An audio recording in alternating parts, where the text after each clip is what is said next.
J'ai retenu cette phrase d'Idriss Aberkan, qui aime souvent citer Richard Francis Burton, et il dit cela: le développement personnel est seul et suffisant comme but de l'existence. Retenez-les bien.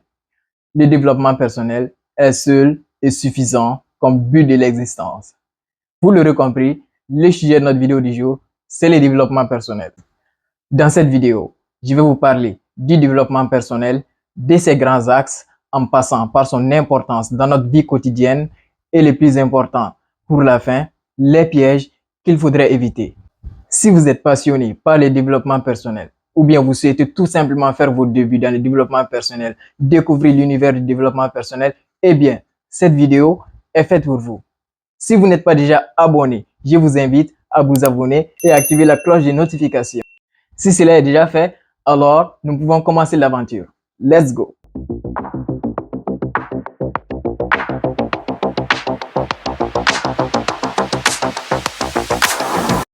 Bonjour à tous et à toutes. Comme précédemment évoqué dans l'introduction, nous allons parler du développement personnel. Tout d'abord, qu'est-ce que c'est que le développement personnel? Le développement personnel peut être défini comme l'ensemble des démarches entreprises par un individu pour améliorer sa connaissance de soi, ses compétences ainsi que sa qualité de vie, tant sur le plan personnel que professionnel. Il concerne tous les aspects de la vie, que ce soit professionnel, personnel, relationnel, familial, social, financier ou spirituel. Après avoir donné une brève définition du développement personnel, nous allons passer aux origines du développement personnel. Le développement personnel n'est pas un sujet récent, alors vous l'aurez compris, le développement personnel prend racine très loin dans l'histoire de l'homme et il serait difficile de définir exactement où prend source le développement personnel. Mais moi, je vous dirais, le développement personnel est né avec les premiers hommes qui a pris conscience du plus grand pouvoir que le monde lui a conféré, qui est la capacité de devenir un homme supérieur à celui qu'il est déjà. Je dirais aussi que l'évolution de l'humanité est la conséquence directe de la capacité des humains à se surpasser pour devenir meilleurs, enfin d'échanger l'environnement dans lequel ils évoluent ainsi que leurs conditions de vie. Si nous en sommes là aujourd'hui où nous en sommes, c'est grâce à l'effort fourni par des hommes à toutes les époques, à tous les âges, que ce soit les philosophes, les scientifiques, les sportifs, les ingénieurs, tous ont contribué à cette évolution et ils se sont donné corps et âme. Des philosophes ainsi que des grands penseurs à travers l'histoire se sont attelés afin de trouver des réponses aux questions nécessaires au développement, à l'épanouissement de l'être humain. Et tout cela n'est pas anodin. C'est parce que le développement personnel occupe une place assez centrale dans la vie de nous humains que nous sommes. D'où notre prochain chapitre, l'importance du développement personnel. Alors, en premier point, je dirais que le développement personnel est un remède à l'absurde de Camus. Qu'est-ce que cela veut dire? Cela veut dire que le développement personnel contribue à donner du sens à la vie des humains. Il existe deux types de personnes sur Terre. Il n'y en a pas trois. Ceux qui sont conscients de l'absurdité de la vie et ceux qui n'en sont pas conscients. Pourquoi? Cette vie est-elle absurde? Pour la simple et bonne raison qu'elle n'a pas de but prédéfini ou connu par l'être humain. Ce n'est qu'après la mort que nous humains, nous pourrons prétendre connaître le vrai but de l'existence. Et pour le savoir, il faut mourir. Oui, comme je le disais, il existe deux types de personnes. Ceux qui sont conscients de l'absurdité de la vie et ceux qui n'en sont pas conscients. Et une fois qu'on prend conscience de l'absurdité de la vie, il vient à nous de trouver un sens à cette vie. Et personne ne le fera pour nous. D'où l'importance du développement personnel. Le développement personnel va contribuer à fuir l'ennui. L'ennui qui peut être une des plus grandes conséquences de la perte d'essence. Donc, le développement personnel va intervenir et va permettre à l'homme de se surpasser, de ne jamais s'ennuyer à travers le temps. Je m'en vais une fois de plus citer Idriss Aberkan qui a dit une fois, si vous ne vous occupez pas de votre esprit, c'est lui qui va s'occuper de vous. Alors, pour cela, vous devriez à tout temps, à tout moment, occuper votre esprit. C'est la règle de cette vie. Tel Sisyphe, il faut continuer à pousser le rocher. C'est comme ça. C'est pourquoi j'ai dit que le développement personnel va venir donner du sens à notre vie. Continuer à s'améliorer, à devenir meilleur, à prendre plaisir. Pour mieux comprendre mon idée, écoutez cette discussion entre l'absurde, la nuit et le développement personnel. L'absurde demande: pourquoi vivre? La nuit de répondre: rien n'a de sens. Et le développement personnel qui finit par dire: alors, puisque rien n'a de sens, créons-les et vivons-les à fond. En deuxième point, il faut retenir que le développement personnel va nous permettre de mieux nous connaître et mieux appréhender notre environnement afin d'y naviguer avec intelligence et intention. Pourquoi les notions de mieux se connaître ainsi que de connaître son environnement sont très importantes en développement personnel? Car sans cette conscience, sans cette prise de conscience de sa propre personne, de ses valeurs, de ses limites, ainsi que du monde qui nous entoure, nous ne pouvons pas prétendre à se développer personnellement. Puisque pour déjà corriger un problème, il faut en être conscient. C'est pourquoi il est très important de connaître sa propre personne ainsi que de comprendre son environnement pour mieux y naviguer. Je vais vous donner un exemple concernant l'environnement. Est-ce qu'une personne qui ne connaît pas les codes de la route peut rouler? N'est-ce pas que c'est impossible? Voilà, c'est un peu la même chose dans la vie de l'homme. Pour prétendre au développement personnel, il est très important de se connaître sa propre personne ainsi que les mondes qui nous entourent. Les autres, essayer de comprendre les autres ainsi que les mondes dans lesquels nous vivons. En troisième point, je dirais que le développement personnel nous permet d'être meilleurs pour une vie meilleure. Le célèbre footballeur Ibrahimovic a une fois dit: Why be normal when I can be the best? Ce qui signifie: pourquoi être normal quand je peux être le meilleur? Mais moi, je les préfère d'une autre façon, je les reformule pour vous. Why be the same person when I can be my best version? Why be the same person when I can be my best version? Pourquoi être cette même personne quand je peux être ma meilleure version? Vous l'aurez compris l'idée. L'idée, c'est que nous, humains, nous avons une capacité infinie, un potentiel infini au développement personnel. Regardez le monde qui vous entoure. Regardez les grandes personnes qui vous entourent. Qu'est-ce que cela démontre? Cela démontre que nous, humains, nous avons une capacité infinie, un potentiel infini au développement personnel. Alors pourquoi se contenter de peu? Pourquoi se contenter du peu quand on peut avoir mieux? Ce qui me fait penser à une citation d'Épictète qui dit que rien de ce qui est possible à l'homme ne peut être au-dessus de vos moyens. Une fois que vous avez pris conscience de cela, cela vous amène à vouloir devenir meilleur, à vous surpasser pour devenir meilleur et ainsi avoir une meilleure vie. Donc, le développement personnel va nous servir d'outil pour ainsi atteindre cet objectif qui est de devenir meilleur pour une meilleure vie. Et enfin, en quatrième et dernier point, je dirais que le développement personnel nous permet de ne pas être un fardeau pour les autres et pour la société. Mais par contre, nous permet d'être un moteur de bien-être et de développement. Je vais vous donner un exemple.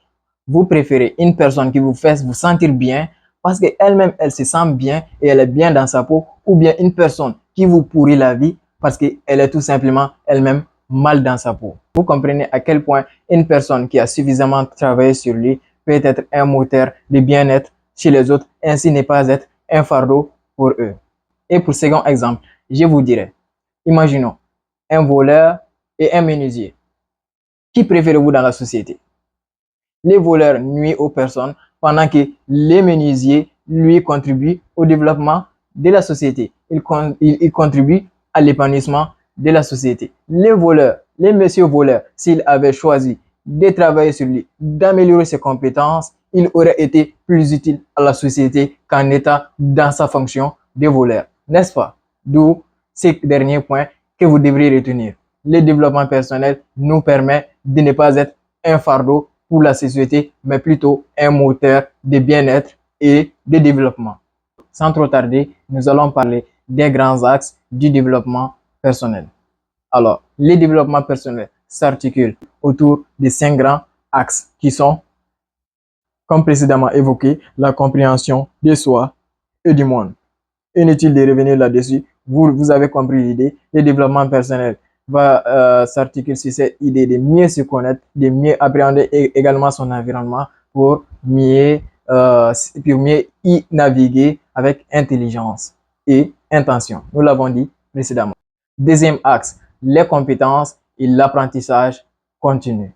Le développement personnel va venir jouer sur les compétences et l'apprentissage continu pour nous rendre meilleurs. Troisième axe, la maîtrise de soi. Le développement personnel va venir jouer sur notre capacité à nous maîtriser. C'est là à travers nombreux outils comme la méditation, la prière et bien d'autres outils pour mieux contrôler nos émotions, nos ardeurs et bien d'autres. Quatrième axe, les relations et contributions. Comme je l'ai dit, un homme utile à la société est bien meilleur qu'un homme qui est un fardeau pour lui. Alors, le développement personnel va venir s'articuler autour de cet axe qui est les relations interpersonnelles ainsi que la contribution que les hommes pourraient apporter.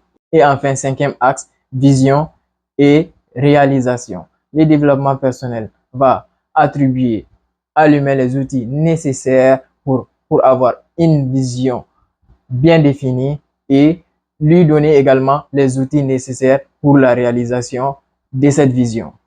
Nous tendons vers la fin de cette vidéo, mais avant de nous quitter, nous allons parler du point le plus important de cette vidéo qui sont les pièges du développement personnel. Premier piège, la surconsommation sans action. Nombreux sont ceux d'entre nous qui prévoyons des choses, qui faisons des plans et n'y allons jamais jusqu'au bout. Je sais qu'il y en a beaucoup parmi vous qui sont comme ça. Et même moi, dans certaines situations, je me fais des plans, j'ai réfléchi là-dessus, mais au bout du compte, on abandonne.